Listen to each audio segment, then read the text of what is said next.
What's up, YouTube? This is Heat TV.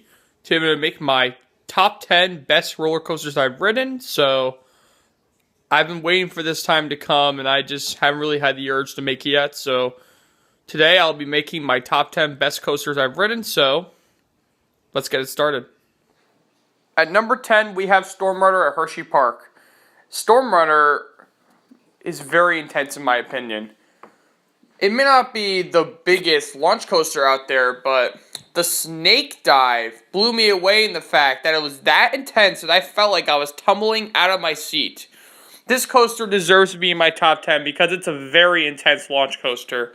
Great job, Intamin. You did a fantastic job. At number 9, we have Thrill Dragster at Cedar Point in Sandusky, Ohio. Thrill Dragster made it to my top 10 because it is very intense. It dominates King the Ka by long shots. It has better restraints, and you even get a little bit of airtime out of your seat on Thrill Dragster in the top hat section. It's very fast, and it's also very smooth. King the Ka is very rough for the most part, except if you're sitting in the front. Top Thrill is literally smooth everywhere. At number 8, we have a Philadelphia Toboggan Company wooden coaster, and that is the Comet at the Grayscape Splashwater Kingdom. The Comet blew me away of the amount of airtime I'd gotten. I've been on this coaster since 2006 when I was in first grade, and I have really good memories on this coaster. The Comet also features lots of airtime moments in most sections. It's a bit rough, but it's pretty intense for a small woody. It only goes 95 feet high, and it goes 55 miles an hour. Number 7, we have a pretty small B&M hyper coaster, well known as Goliath, at Laurent Amusement Park in Montreal, Quebec, the only Six Flags park in Canada. And I have to say, Goliath, in my opinion, is an airtime machine. I've got so much airtime that this coaster made it on number 7 on this list. Blown away. It does a very good job maintaining its speed. It may not have the greatest layout out there, but this coaster is highly recommended if you ever visit Laurent. It's literally the most popular attraction at this park. Number 6, we have a very intense coaster called Maverick at Cedar Point in Sandusky, Ohio, the Intamin Blitz coaster. And I have to say, I've only went on this coaster back in 2008, but I have to say this coaster is very intense. Despite it only has the over-the-shoulder restraints, I still got some decent airtime on this coaster. I really love the launch feature, and I even like the horseshoe rolls as well. It's a highly recommended coaster, and this coaster, when I went back in 2008, has very big lines. So if you want to ride this coaster, make sure to do it first thing in the morning. Number 5, we have an Intamin beast, alright, and that is well known as Skyrush at Hershey Park. Holy crap. This is literally the most intense coaster I've ever ridden. The first drop brings you out of your seat. And the airtime is so forceful too. It does a very good job maintaining its speed. However, the downside of this coaster is the restraints. But other than that, it's a very good roller coaster. Highly recommended. Number 4 on the list is an Intamin Giga Coaster. And it's the only Giga Coaster I've ever ridden, called Millennium Force at Cedar Point in Sandusky, Ohio.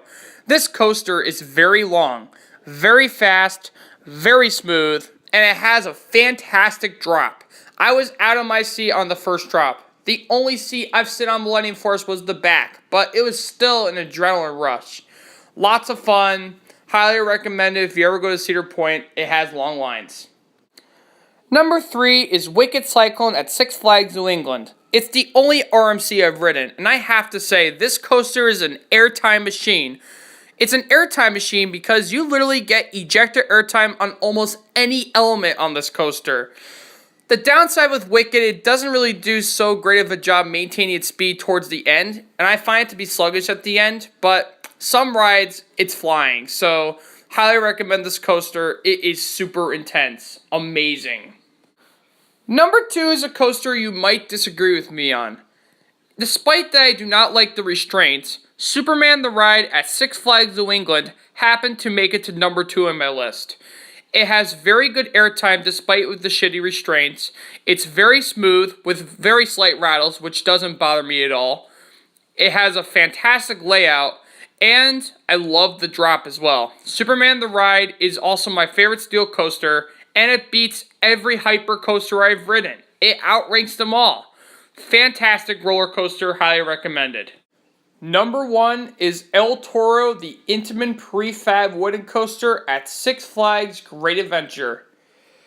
I actually barely fit on this coaster because of my size, but I've never had the walk of shame on this coaster yet. I'm trying to lose weight as best as I can, but El Toro, oh my god, El Toro is the best coaster I've ridden.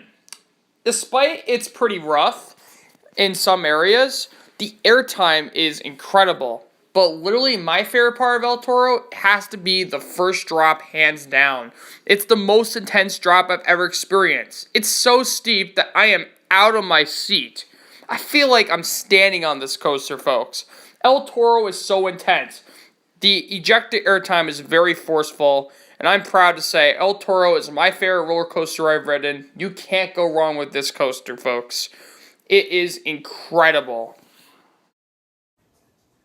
Well, there you have it. That's my top 10 list, folks. So I will make some more top 10s pretty soon, and I will make more coaster videos as soon as possible. So thanks for watching, everybody. Please comment, subscribe below, and as always, peace out.